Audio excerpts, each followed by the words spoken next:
for you, Abe. Good evening and welcome to the Tuesday, May 24th regular meeting of the Clay Township Board in the John Hensel Government Center.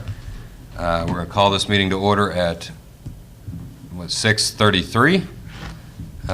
Mary, pledge please. Sure.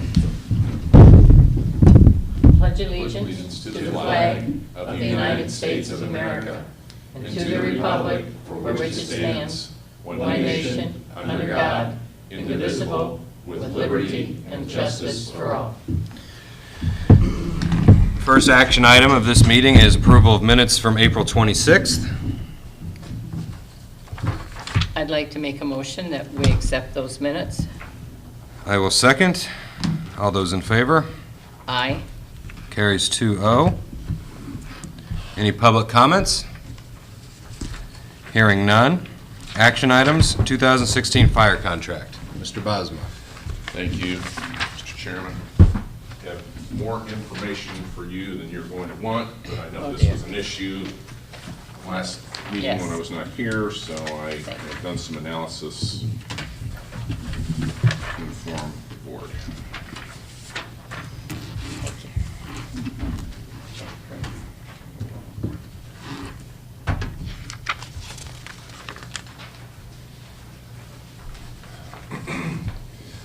So with respect to the fire contract, the very last sentence of the fire contract has cropped up as an issue on several occasions in the past.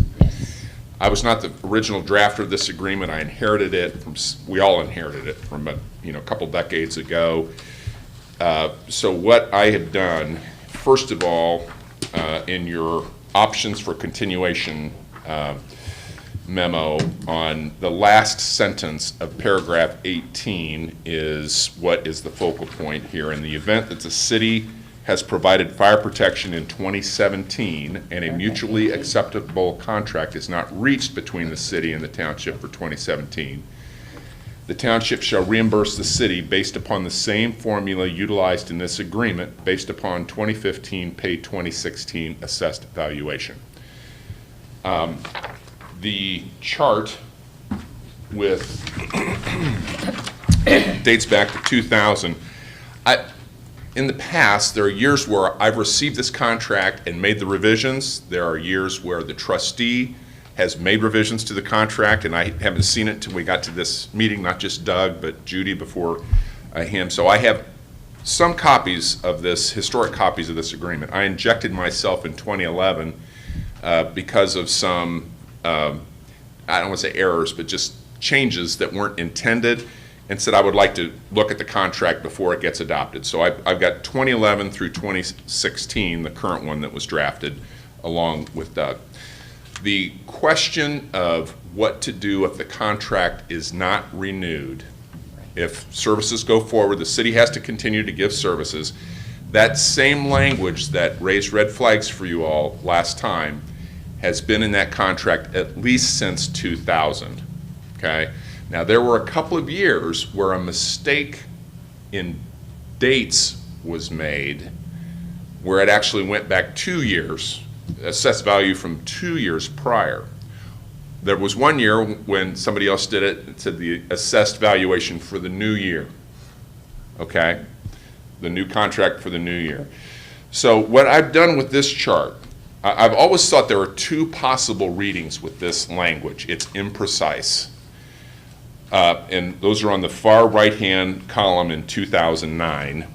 All right, two possible readings: that the statement that says the township shall reimburse the city based upon the same formula utilized in this agreement based upon 2015 pay 2016 assessed valuation, the last year's assessed valuation. The two readings I've seen would be you take the old budget and use the old assessed value, which I think is the better reading. One could also argue, if push came to shove with this, it'd be the new budget numbers and the old assessed value, okay? So what I have done for each of the 2012, 13, 14, 15, and 16 contract is I've gone back, I had copies of those contracts, I looked at them, I plugged numbers in, You'll see that the next to the last column shows the fire, like for 2011, the next to furthest right column. It shows the fire budget number, $19,695,882. 50% of the communication budget, $1,476,408.50, and then the total of those two figures, because you are only responsible for 50% of the communication budget time your assessed value, and then what that calculates to. So in 2011, before all the annexations, that number was $4,139,182.50. That was the fire contract amount from you. That dropped way down in 2012.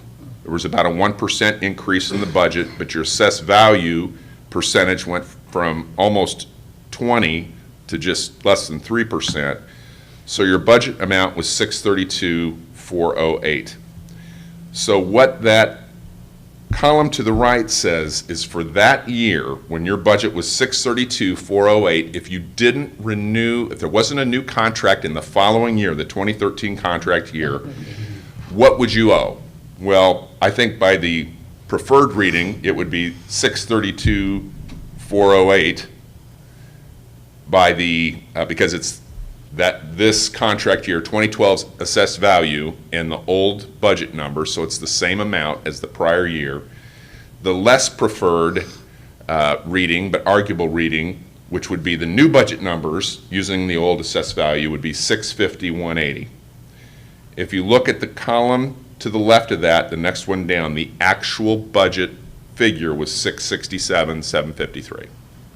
So under either reading, a renewal would have been to the township's advantage.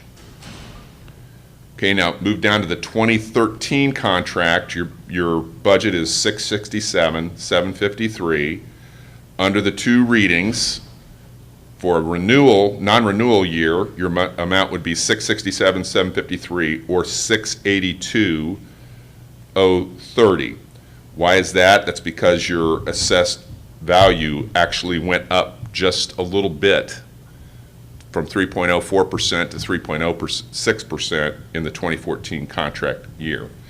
Both of those figures are less than the actual budget amount that appears in the next row down, column to the left, of $686. So the trend here, so we're always going to default to the old assessed value, because we like to think Yes, that that is clear in the contract. Okay. It says the prior year's assessed value for the following year. it seems cheaper for us to use the old budget, but perhaps ethically, our argument's with the city, not with the fire department's budget. So this anomaly, correct. So this anomaly of what that renewal language does has always been there. I've realized it's always been there. I don't think it hasn't been worth a fight, right? Because there's going to be a winner and a loser if you clarify that language. I've got language that you can pick from if you really want to. But as you will see in the 2016 year, the current contract, I made an assumption on the next page of what your budget amount will be next year by increasing the current budget by 3%. That was the average of the last 5 years' amount. I also I decreased your percentage of the assessed value to 2.90% from 2.95% of the total, because that's pretty close to the average over the last several years as well. So by using those assumptions, the estimated budget amount for next year would be $729,422. Okay? Now flip back to the first page. The non-renewal figures that are in there currently that you questioned last time would result in the preferred reading, $720,000, the non-preferred reading, the arguable non-preferred reading, $741,000. So we're not talking about, I mean, It's not a big amount. $13,000 is a lot of money, but it's whether you want to pick a fight over it. In my experience on the fire contract is that declaring a winner or loser here would delay greatly the process. So now, if you look back at the other memo, and again, I put too much thought into this because this has come up like 3 or 4 times over the last 12 years. I thought I better put this on paper so when it comes up in the future, the work is done. So I did draft some alternatives at Doug's request. The first one is old budget, old AV, what I think probably would be what a court would decide anyway. You would insert the language, utilizing the 2016 budgeted amounts multiplied by 2015 paid 2016 assessed valuation. The second one is the arguably not as preferred language that clarified it would be the new budget old assessed value. I even drafted one that was old budget new assessed value, which would probably be a winner for you also because your assessed value percentage goes down each year. What about, I'm sorry, Brian, what about new? Because if our assess goes down, but their budget goes up. Then you just don't need to do a contract because it is, Yeah. I mean, you're just agreeing in advance to a 2017 amount. And that's okay with me too. The fourth alternative I came up with was the same amount as the prior year. That's clearly in your favor. Pulling out a no continuation clause, continuation clause altogether, I don't like that one. Because that would become confrontational. Then it's just a negotiation, and alternative 6, leave as is, and that honestly is my recommendation, that you leave it like it's been for the last at least 16 years, maybe 20. And I believe, when we get into these fiscal arguments with the city's fiscal consultant, they're always difficult. But I believe the best language is old AV, old budget. I think that is what this language infers. It's imprecise. And as you can see, it really doesn't make, it's not like it's a $100,000 difference to you. It's a much smaller amount. And so if we take your recommendation on that, okay. And I think the other was just clarification. I don't have it in front of me, the contract, but I just Well, this was the part we didn't. well, I know, I want to clarify with Brian here, because he wasn't here last time, True. that the additional COIT in perpetuity is no longer. That is out. Forever. That is entirely out. Okay. And what is in there now, though, is a perpetual, I mean, it's perpetual subject to negotiation, but there's an intention expressed that there would be an $80,000 payment to the city used solely for the purpose of firefighter The health. physical Yes. fitness Right. testing. Yeah. Okay. So, Yeah, and the COIT is so out. that was a victory, was Yes. getting that out. To the victor. So, because those were Doug's conversations Yeah. with, I mean, I followed up with emails and stuff, but Doug dealt with Kurt Coonrod on that issue, and they came to an agreement on that. So how do we proceed here? What do you want? Well, and I don't know if you don't want to do this with Paul here. I'd rather Paul sign the contract. I wasn't here last time, so I don't know how strongly Paul felt about it. My recommendation is, I've illustrated for you that the language, it's consistent with prior, it's subject to 2 readings, but they aren't that far apart. Well, I think that spells it out clearly. Either way, we're not. Right. So So it's ready for adoption, in my opinion, but I understand that you've got a board member not here, so it's up to you. Do you want to wait for Paul? I will do what I'm open to either. Do you want to wait for Paul to sign it, or do you want to adopt it now? Well, we've discussed it and discussed it and discussed it. Did he feel strongly last time on this issue, or? Well, but we've doctored it up. It's not left the old way. I just don't think he'd feel badly if we moved ahead. I mean, that's my gut feeling. I think he'd go along with whatever you guys felt. So I have with me execution signature pages of the document as it was presented last time. And if you desire to move forward, it would be appropriate to move to adopt the contract, the fire contract for 2016 as presented. So moved. Mary, I second. what, do we need to read the motion in? Or can we just? That was, Oh, that I was it. thought you said. Well, moved on Brian's No, statement. that's okay. That could Oh, be, right. that'll show up in the transcript that No, way. I think we're okay, Brian. All those in favor? Aye. Fire, or the 2016 fire contract stands adopted. Thank you. Internal accounting policy for Clay Township. Is that a?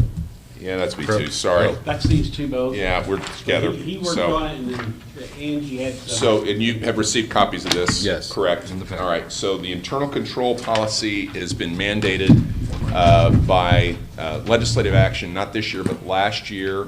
The State Board of Accounts came up with documentation, guidance, and some guidance on the controls. It was a lot of theory, good theory, and then some specified policies. So we worked first with the trustee and Debbie, put together, I would say the first half of this policy is theory on why you have internal controls, a statement of ethics to be adopted by the board that states that it's policy of the township that everyone with access to public funds treat them with the utmost ethical concern and the highest possible conduct. We have a very limited number of people here that do that, but we are still required to adopt the policies. It also sets up a. None of us, we adopt it, we don't sign it.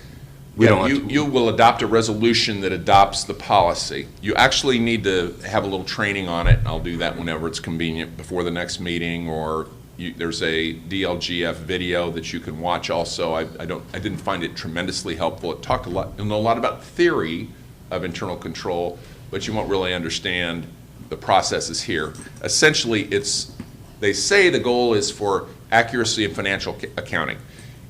Really, the goal is to detect and eliminate errors and fraud. Okay, that's really what internal control is, and it's to have policies in place where it automatically shows up. Just in the paper this morning, in the Indianapolis Star, there was an article about the Washington Township Small Claims Court. They didn't have appropriate internal controls, the State Board of Accounts found, and a clerk over a period of 2 years embezzled $100,000. Washington Township of Indianapolis, Washington Township, not our Marion friends to County. the north. Not in Hamilton County.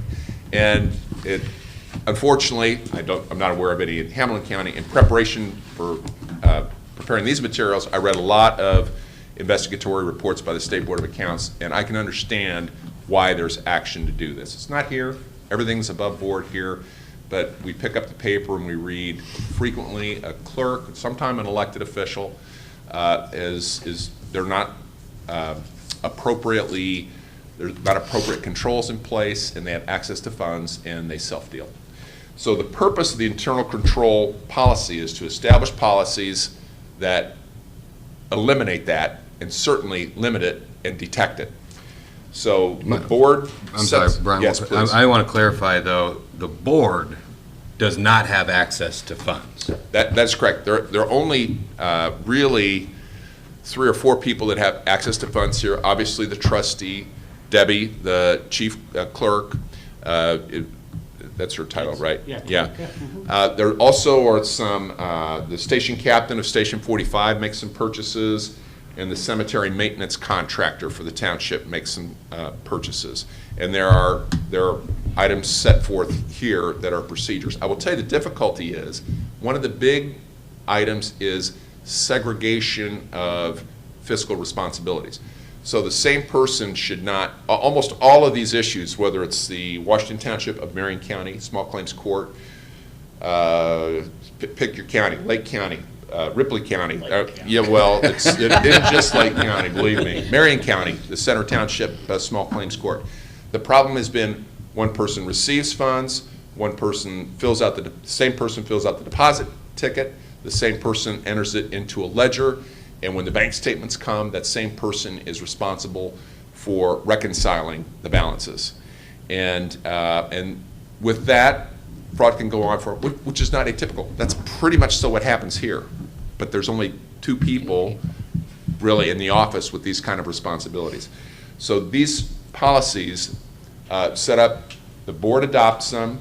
There is a report that comes to the board on an annual basis by the trustee on the various items in here. We are setting up an oversight committee, which is required. It consists of the trustee and one member of the board selected by the board. I didn't pick the president because you may want it to be a consistent person. Their goal is to do risk assessment. You can see this on page 3 of the policy. Risk assessment, and that's honestly to think about how can someone have access to funds here, right? Or other township property. So you still have to put these in place, even though there's a small number here. This has been reviewed by Angie and Crow Horwath, and they have made some suggestions, some positive suggestions. And we also left open the option here of having Crow, or the township's financial consultant, to do sort of not a complete audit, but an annual review of these things as well. The State Board of Accounts now comes in every 4 years, maybe. And so having an annual internal mini audit to be sure that receipt books are there, receipts are there, that somebody's actually done the required inventory of township property, and there's some township property right over here. I mean, we're gonna, if there's a fire truck gone, we're gonna know it. But there's items smaller than that as well. And when we do the annual report, we bring Angie in after Debbie puts it together, then we bring Angie in, and Angie goes through the whole thing. So, I mean, we're kind of doing that now, you know, and we have been, so. So one other we wouldn't expect an increase in professional fees by Crow Horwath then? Do what? We would not anticipate, if you're already doing it, we wouldn't see a spike in Crow Horwath fees then? Yeah, no. Not being serious. I don't speak for Angie. I mean, One of the items that is important and is highlighted in your resolution appears on page 6, and that is a statement regarding materiality and reporting. I've represented local units of government for a long time, 30 years, and I get the calls as well. Look, we got a bank reconciliation problem here, or we got a check that appears to be fraudulent. What do we do? There's no real guidelines on those. If it's $2, do you call the prosecutor's office? If it's $2,000, do you call the State Board of Accounts? So as part of the statute, the township needs to adopt a statement regarding materiality and reporting. If you don't adopt a statement, 1 cent material is a material variance. So you got a bank account that doesn't reconcile by 1 cent, you can't solve it, you got to notify the State Board of Accounts. So if you turn to page 6 of your policy, in consultation with, do you have it in front of you? I don't. I'm so sorry. Was it not circulated? Yeah, they have it in We your have it. packets. We have it in our packets.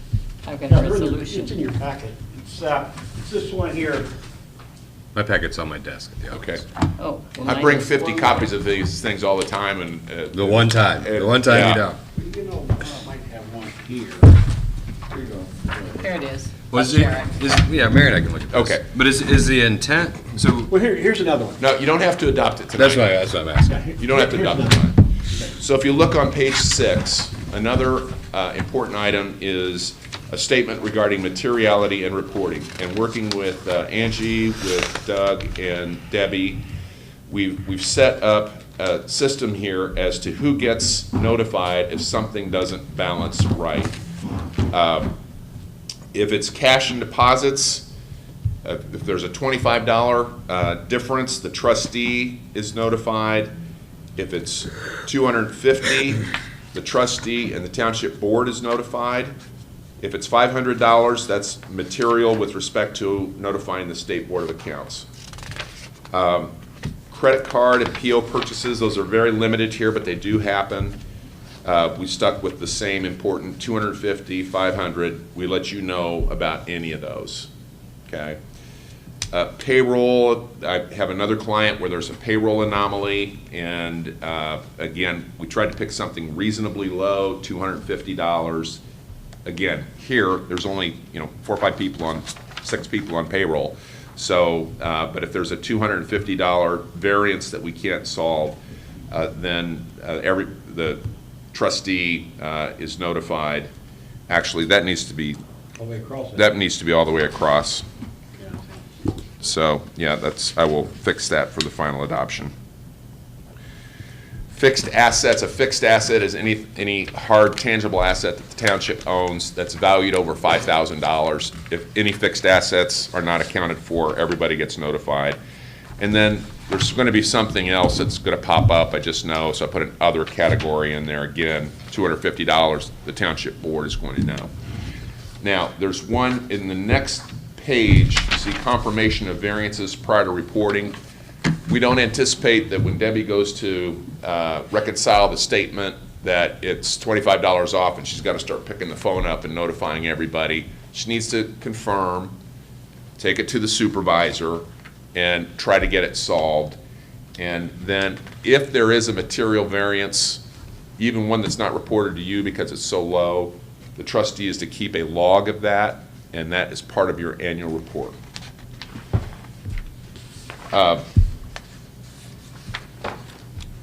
One item also for you to know is that while we're picking a materiality for reporting level, there's a statute that says that if an official, which includes any of you, and actually includes probably the deputy or Debbie as well, know or suspect theft or misappropriation, it's $1. It's any amount.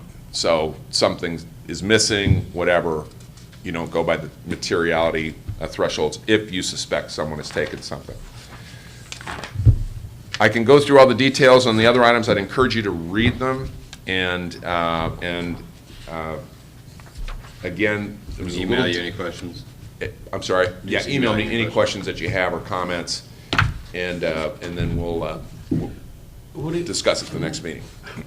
You're What would be a bonding. good time, you think, for, we need Paul though, but next month in June, we could get together maybe some morning or afternoon that you guys might have?